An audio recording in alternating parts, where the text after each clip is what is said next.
My name is Mary, and I'm in my early 51s. I've been married to James for 21 years, and our life is mostly peaceful and happy. Even though we don't have children, we're content. James is 3 years older than me, and he works at a regular company. He hasn't really changed much over the years, but because I only work part-time, we have a little extra money to spend on nice things. Our marriage has been steady, without any big problems.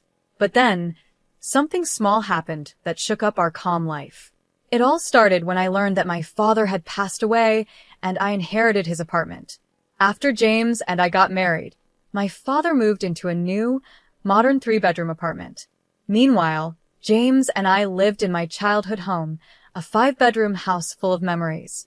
My father had given it to us as a wedding gift, and he was happy for us to start our life there. I was so touched by his gesture.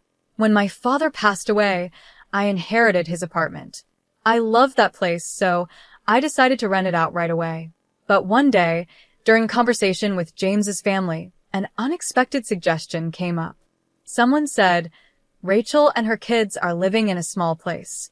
How about they move into Mary's 5-bedroom house?" Rachel is James's younger sister. She's divorced and raising 2 kids in a 3-bedroom apartment, which is probably a bit cramped for them. To be honest, my relationship with Rachel hasn't been great. Every time we meet, she makes little sarcastic comments about the fact that James and I don't have kids yet. James and I got married just before we turned 32, and ever since then, Rachel has been making these remarks. As I got older, her comments became even more cutting, like, "You're over 32 and still no kids?" Or, "Don't people see you as less of a woman without children?" What hurt me the most was something she said after my father passed away. She looked at me and said, "It's a shame your father never got to see a grandchild." That really shocked me and left me feeling numb. Rachel is actually 5 years older than me, so instead of a younger sister-in-law, she feels more like an older one. We've always tried to be kind to her and treat her like family, but those remarks really stung. I naturally built a wall in my heart against Rachel. I'm an only child, and my father was my only family. Losing him was hard enough, but Rachel's words made it even worse. Some time had passed since my father's death, and I hadn't seen Rachel for a while. Then, out of nowhere, my mother-in-law brought up something unexpected. She said, "Rachel is willing to pay $1,000 a month in rent." When I saw the smug look on her face, I was too shocked to say anything. The apartment we lived in was old, but we took good care of it, and it was still in good shape. There was a big mall nearby, and transportation was easy with buses and trains. If we rented out the apartment, I thought it would go for at least $2,500 a month. But $1,000? That was unbelievable. Didn't they know the going rate for this area? Renting out such a spacious 5-bedroom apartment for only $1,000 a month was ridiculous. Maybe they thought I had agreed, because I didn't say anything right away. My mother-in-law seemed really excited about the idea and said, "You already have another apartment, right? You can live there instead. Even if you don't renew the lease, Rachel and her kids can move in, so it's all fine. How long is the contract?" James seemed excited too and added, "That's a great idea. The place your father lived is new and perfect for just the 2 of us." At this point, the conversation was moving forward without even considering our thoughts, and I started to panic. I couldn't help but blurt out, "Isn't there an option for all of us to live together in this apartment?" James's parents had a big house, and they were the only ones living there. They even had rooms for both James and Rachel, so I thought it would be fine if they all moved in. After all, they said they wanted a bigger place. Normally, before making decisions like this, you talk with the family. But moving in with James's parents would mean Rachel's kids would have to change schools, and they seemed worried about the cost and hassle of getting new school uniforms and gym clothes. I didn't want to directly say I didn't want to rent the apartment to Rachel in front of my mother-in-law, but I said, "This is my hometown. I can't just leave so easily." I left their house, but my mother-in-law said, "You don't have to decide right away," which made me feel like she wasn't giving up. When I got home, I asked James, "This apartment is special to us. Why are you so quick to decide to leave?" He seemed surprised and said, "Well, It's not a single-family home. I was shocked by his answer. Maybe because he grew up in a house, an apartment didn't feel like a real home to him. But I wished he could at least understand my feelings and apologize. Instead, I felt upset. I raised my voice and said, "This is my home, my apartment. Why are you making decisions without asking me?" James looked upset and replied, "We've been married for 21 years. Why are you saying my apartment? It's our apartment." I could hear the frustration in his voice. I wished he could understand how much this apartment meant to me as my special home. If he had hesitated about renting it to his sister, I might not have felt so hurt by his words. But in that moment, I felt deeply hurt. We tried to calmly talk about it many times after that, but it was difficult. James didn't seem to understand my feelings at all. He started calling me things like money-minded, stubborn, and selfish. As time went on, the distance between us stayed the same. During this period, I kept getting messages from my mother-in-law asking if we had made any progress on moving. The pressure from both my mother-in-law and James, who didn't seem to understand my perspective, wore me down. I felt like I was nearing my breaking point. Then one day, I was shocked to receive an email from Rachel. She wrote, "Why are you two, without kids, holding on to such a big space? You don't need it. Just move out." I hadn't heard from Rachel since we started talking about the apartment, and now here she was, telling me to leave. I never imagined she would send such a blunt message. Reading her email, I reflected on everything I had been through and felt a wave of self-doubt. The idea of divorce crossed my mind several times. Each time, I tried to calm myself, but I was reaching my limit. I decided to visit the local government office to start the process for a divorce. I also reached out to a specific place to understand the next steps. A few days later, with a clearer mindset, I went to the court. After checking, I found out that both the apartment we lived in and the one I was renting out were in my name. It was legally mine. Confirming this gave me the strength to confront my situation with James. I thought about what I needed to do next and decided we needed to talk seriously. I told James, "I've said this many times, this is my house. I can't stand the idea of renting it to Rachel. I don't want to give my home to someone who treats me poorly. Please talk to your mother and Rachel about this." James's face darkened like he was tired of the conversation. I had already told him about all the hurtful things Rachel had said to me and how much I disliked her behavior. I wanted him to understand my feelings, but instead, he sided with Rachel, saying, "Rachel is right." It was then that I realized how things had truly changed. I could have gone through with a divorce at that moment, ending the pain I was feeling. But I couldn't bring myself to end a 21-year relationship so quickly. Deep down, I was ready for divorce if James rejected what I had to say. Still, I thought to myself, maybe I'm being too sensitive about Rachel. Maybe she isn't being as condescending as I think, and I'm just exaggerating things. James didn't get it, though. He said, "I really don't understand why you feel this way." His words hurt. Was I the only one feeling like this? I asked him, "If that's how you feel, will you sign this?" And I handed him the divorce papers. James looked shocked but quickly replied, "Do you really want to end our relationship over something so small?" He didn't understand that it wasn't a small issue to me. "I'm serious," I said, looking him in the eyes. "I care about Rachel too, but lately things between us have changed. I don't feel the same love anymore, so I'm leaving." My heart ached when I saw how casual James was about it, smiling like it wasn't a big deal. It made me feel like he didn't understand how deeply this was affecting me, and I felt tears start to well up. I just wanted him to leave sooner rather than later. James then said in a softer tone, "Maybe Rachel and my mother don't really want to get along with you. Have you ever thought that because you always focus on yourself, our relationship has suffered?" His words stung again. We had always misunderstood each other, even while trying to make things work. "I think it's impossible to fix our relationship now, no matter how much we talk. I can't imagine a future with you anymore," I said calmly. "If you can't understand my feelings, then we'll have to go through with the divorce." James looked both surprised and sad as he asked, "Do you really feel that way?" Then he left the house without saying anything else. He didn't sign the divorce papers, and he left all his belongings behind. A few days later, James came back. He looked sad and unsure. "What should we do from here?" he asked quietly. I could tell he thought I might forgive him if he acted humble, but my mind was already made up. There was nothing left to discuss. "If you agree to the divorce, sign the papers," I said. "If not, we'll have to take legal action. And by the way, I've decided to let go of this house." I had been thinking about selling it for a while. The day I went to get the divorce papers, I talked to Mr. Eric, an old friend of my father's. I'd known him for years. When I was a child, Mr. Eric was always by my father's side until the very end. He even attended my father's funeral and gave me his business card, telling me to reach out if I ever needed help. The card had the details of his law firm. Thanks to Mr. Eric, I was able to get help from a legal advisor to deal with my father's inheritance. When I told Mr. Eric about my situation, he gave me honest and helpful advice.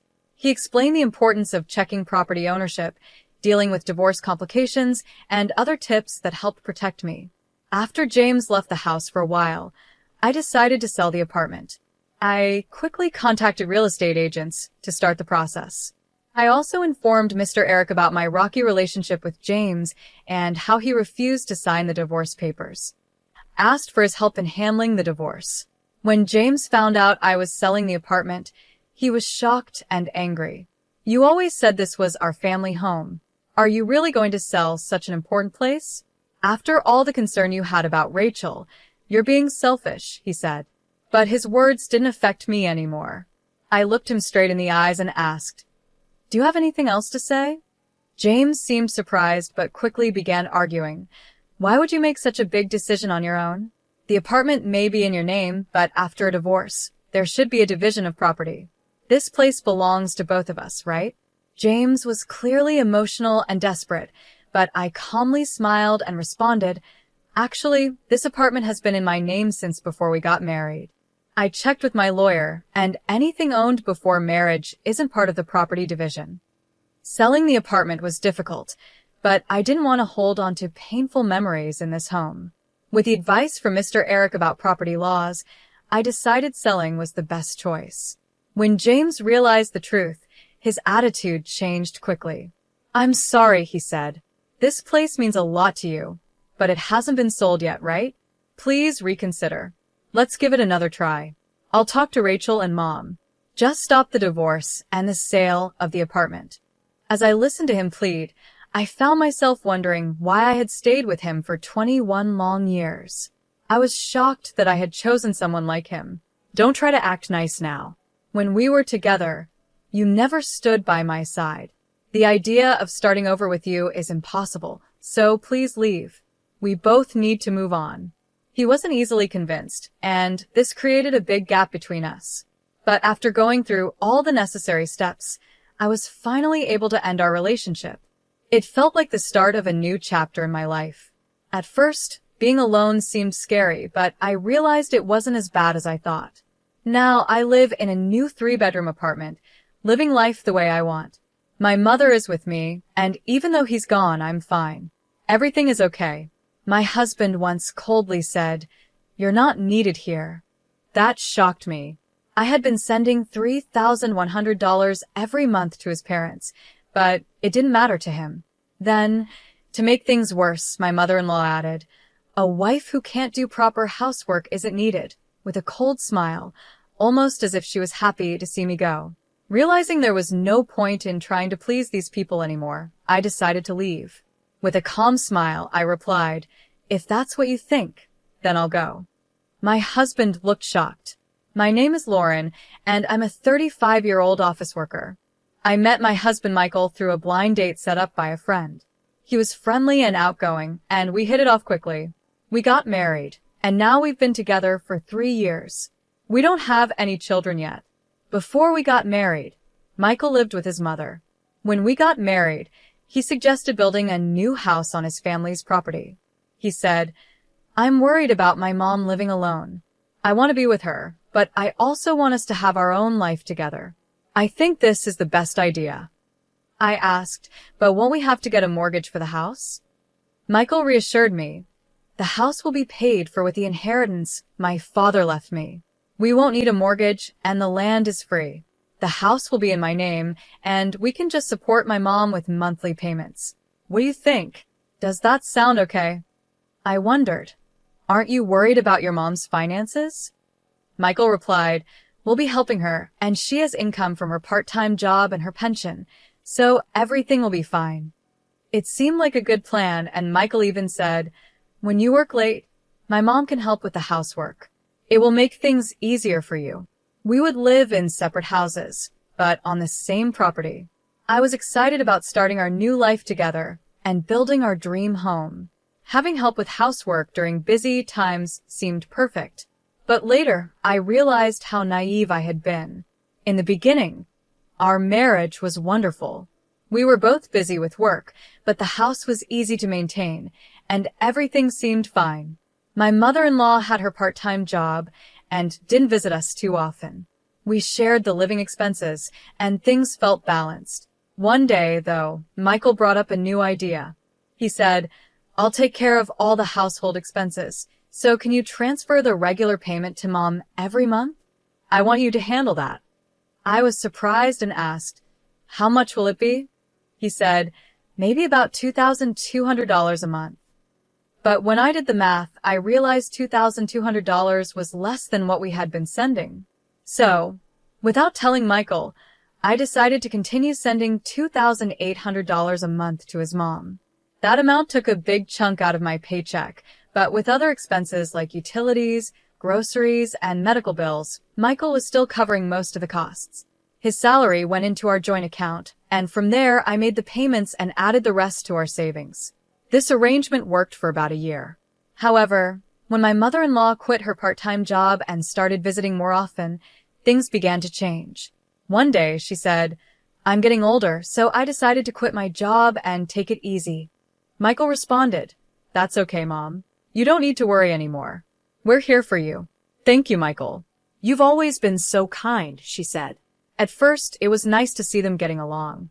But then she started to criticize the way I kept the house. It looks like you haven't been cleaning properly. There's dust everywhere.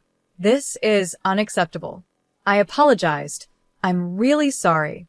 I've been busy with work and haven't been able to keep up with everything. That's just an excuse, she said.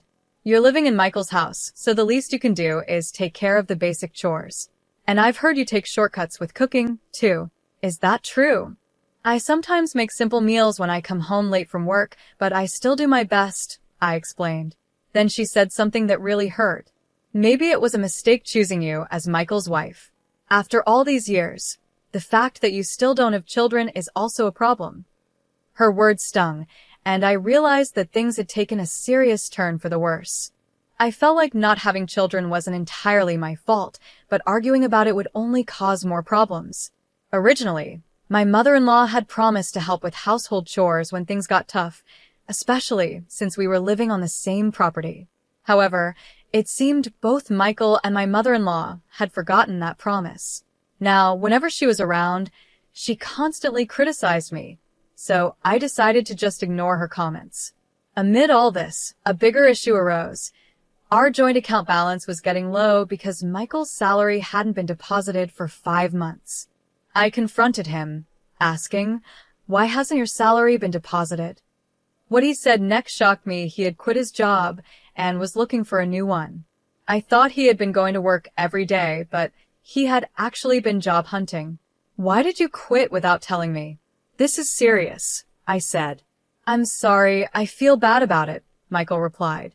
My boss was always on my case, nagging me for every little mistake. Everyone makes mistakes, right? But he acted like I was the only one. Michael explained that a mistake he made caused the company a big loss, and while most bosses would give a warning, his didn't. I understood that his work environment was tough, but since he had already quit, we needed to figure out what to do next. Have you found any new job prospects? I asked. The problem is, I can't find a job that matches my skills, he said. At this point, shouldn't you just take a job, even if it's not ideal? We can't afford to be too picky right now, I suggested. But Michael insisted, no, I want to choose carefully for my next job, where I planned to stay until retirement. What about our finances? I asked. Well, you're working too, so you can help support us for a while, right? He replied, as if it were no big deal. I realized he wasn't going to change his mind, so I decided to endure until he found another job. But with our income so low, after sending money to my in-laws, there was barely anything left. We had to dip into our savings, which were almost gone. To make up for this, I decided to work more hours to increase my income. Luckily, my workplace valued me, and they agreed to let me work overtime. However, when I returned home late, my mother-in-law would often be waiting for me, ready to criticize. I couldn't help but wonder, how did it come to this? I can't believe a daughter-in-law doesn't do any housework, my mother-in-law said angrily. I'm sorry, it's because of work, I tried to explain. Making excuses, going out to play, and then asking Michael for more money? I need money for living expenses and the remittances. My salary alone isn't enough, I said. Hearing this, my mother-in-law got even angrier. Complaining about just $2,800? You live in Michael's house for free and don't even do any chores. Unbelievable. It was shocking to me that she thought $2,800 was nothing. I worked hard to earn that money. It seemed like she took the monthly payments for granted and didn't appreciate their value. She added, because you don't do the housework, I have to, or Michael suffers. It's hard dealing with such an incompetent daughter-in-law. Even though she acted like she did all the work, my mother-in-law often bought ready-made meals from the store and only did laundry for herself and Michael. The kitchen was always left messy, with dirty dishes everywhere. Michael and my mother-in-law always had their meals prepared, but not for me. I was usually told to eat whatever was left over. Michael would just relax in front of the TV while I dealt with my mother-in-law's harsh words. Over time, my feelings for my husband started to fade. His job search wasn't going well, and he was too proud to apply to anything less than top companies. A year had passed, and he still hadn't found a job. He just spent his days doing nothing. Hey, if this keeps up, we're going to run out of savings. Can't you get a part-time job to help with the bills? I asked him. Michael glared at me and said sharply, Why should I get a part-time job? This house isn't even in your name, it's mine. You're just living here and can't even take care of me properly, so of course you have to pay the bills. I felt the future was looking bleak. I was paying for everything, our living expenses and the remittances to his mother, but there was a limit to how much I could earn. Remittances? It's just $2,800. Stop nagging me. If you don't like it, leave my house, he said angrily, hitting the table before walking out of the room. Michael dismissed the amount I worked hard to earn, calling it just $2,800. Our relationship had never been more strained. Then, unexpectedly, some good news came. Michael had a chance to get a job at a company run by his mother's friend. While the salary wasn't as high as his old job, I was just thankful he would be working again. The trial period was set for 5 months. Michael grumbled, I don't think this company is the right fit for my skills, but it's hard to say no since my mom introduced me. As long as you're willing to work, that's what matters. Do your best and aim for full employment, I replied. I never imagined that Michael's new job would cause more problems. At first, he left for work every morning with energy, but after a month, things changed. He started coming home late, and sometimes he didn't come home at all. His jacket smelled like a woman's perfume that I didn't recognize. On top of that, he stopped contributing his salary to our household and even started withdrawing money from our joint account without asking me, while still sending the monthly remittance to his mother. I decided to stop putting my salary into the joint account, which made Michael furious. He confronted me, asking, Why aren't you putting money in the account? The balance is almost zero. Where is your salary going? You're not paying for the living expenses. Tell me how you're using the money. I told him, That's not fair. Am I the only one earning and managing our household? If you contribute, I will too. Michael shot back. This house is mine. It's only natural for you to contribute. I was shocked by how he expected me to use my earnings for his spending, pay the remittances to his mother, and cover all the household costs. I also started to suspect he was having an affair, though I didn't have proof yet. I decided to investigate. Since I couldn't afford to hire a private investigator, I had to do it myself. One night, while Michael was asleep, I used his fingerprint to unlock his phone. I found messages with a woman named Julie, and the content was shocking. The messages said things like, "I really enjoyed our date today. I wish we could be together forever. And, would you consider marrying me? I'll get rid of my wife. Wait for me, can't wait to start our life in a new home." I took screenshots and saved the messages to my phone. I then decided to find out who Julie was. But before I could act on it, I came home from work one day to find bags piled up at the entrance. "What's all this?" I asked. Michael replied coldly, "I've decided to live with my mom instead of you, since you don't do the housework." "You made this decision without talking to me? This is my house too. You can't just make decisions like this," I said. He responded, "You have no right to complain. Since I'm paying for the remittances and living expenses, I can decide what happens here. It's better with my mom around, so you should leave." To make matters worse, my mother-in-law also chimed in, saying, "A wife who doesn't do housework is useless," smiling like she was happy to see me go. At that moment, I realized it was pointless to keep trying with these people. I made my decision in that moment. "First, please sign this," I said, pulling out the divorce papers I had prepared from my bag and handing them to Michael. Confused, he asked, "When did you prepare this?" "The day you told me to leave the house. I got them right after you said that," I replied calmly. Michael was surprised, but eventually he agreed and signed the papers. I signed them as well and said, "I'll submit these to the city office. I'll arrange for a moving company to get my things out as soon as I find a new place. I want you out as soon as possible." My mother-in-law yelled at me, but I ignored her. I packed the essentials into a bag and headed to my parents' house. They were surprised by my sudden arrival, but they welcomed me with open arms, understanding that something was wrong. The next day, I took some time off from work and began to take action. First, I submitted the divorce papers to the city office. Then, I started looking for a lawyer to help with the divorce process and any compensation I could claim. I also began searching for a new place to live. It was a busy time, but I felt a sense of fulfillment as I moved forward with my life. I found a nice, modern apartment perfect for a single person and hired a moving company to help with the move. On the day of the move, I returned to the house while Michael was at work, but his mother was there. The movers took my furniture, appliances, and other belongings, piece by piece. "You're taking everything? The house will be so empty," she said. "These are all the things I bought when we got married. I used my savings to get the furniture and appliances. Since the house is in Michael's name, these items are mine," I explained. She couldn't argue and was clearly frustrated. After moving into my new, luxury apartment, I started enjoying my independence. I was able to use all my income for myself, and thanks to my hard work and overtime, I got promoted and my salary increased. Life went on like this for about 5 months. Then I started getting a lot of calls from my mother-in-law. I regretted not blocking her, but eventually I gave in and answered one of her many calls. "Hello, Lauren, can we talk?" she said. "What do you want?" I asked, tired of her persistence. "Please, can you come back?" she pleaded. "What?" "I thought you wanted me to leave." "I'm sorry. I've thought about it and reflected on everything," she replied. She wanted me to start sending her $2,800 again, just like before. I couldn't believe how selfish she was. She explained that Michael's affair at work had been exposed, and he couldn't get a regular job anymore, only part-time work. He and Julie had started living together, but Julie didn't like living with his mother, so she moved back to her old home.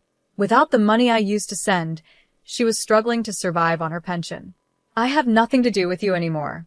I won't send you any money," I said firmly. Then I blocked her number and also blocked Michael's. I didn't want any more contact with either of them. But a few days later, Michael showed up outside my workplace. "Lauren, I'm sorry. Can we start over?" "I'm in trouble," he said, clearly desperate. I was shocked to see him there. He explained that living with Julie hadn't worked out because she couldn't do housework, and after the affair became public, he felt uncomfortable at work and quit. Their relationship fell apart because of their financial struggles and constant arguments, and Julie had left him. "It's too late," I told him. "I don't want to see you again. If you try to ambush me like this again, I'll call the police." He shouted, "Wait, as I walked away, but I ignored him and went home. Later, with the help of my lawyer, I received $50,000 in compensation, and Julie paid me an additional $210,000. I heard that Michael was now working several part-time jobs to pay off his debts and had even resorted to shady ways of getting money. Meanwhile, my mother-in-law had gone back to working part-time and was living frugally. They were constantly blaming each other for their problems. Julie had started working night shifts to pay off her debts after quitting her job and breaking up with Michael. As for me, I've adopted a little dog and am enjoying peaceful, happy days in my new apartment, looking forward to whatever life has in store next.